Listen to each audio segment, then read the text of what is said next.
Monsieur Darret, d'abord, la catastrophe était annoncée et elle se déroule sous nos yeux.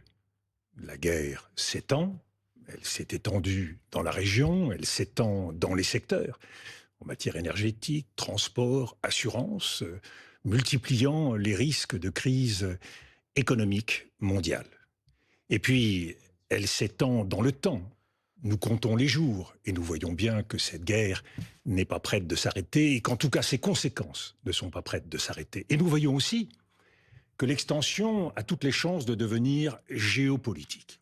En effet, nous nous retrouvons avec des puissances impériales qui jouent à la guerre de façon totalement inconséquente, avec le risque d'activer des puissances comme l'Iran et comme d'autres qui risque de nous entraîner dans une sorte de Vietnam global. Un Vietnam global. Un Vietnam global, tout simplement parce que où commence la guerre, comment on arrête le risque de guérilla, de représailles, comment arrête-t-on ceux qui aujourd'hui sont ceux qui tirent avantage de ce conflit, même si ça peut paraître paradoxal, la Russie avec la hausse du prix du gaz et la hausse du prix du pétrole, mauvaise nouvelle pour l'Ukraine, et la Chine qui, elle, reste observatrice, spectatrice de l'absurdité des démocraties occidentales, de l'inconséquence des démocraties occidentales.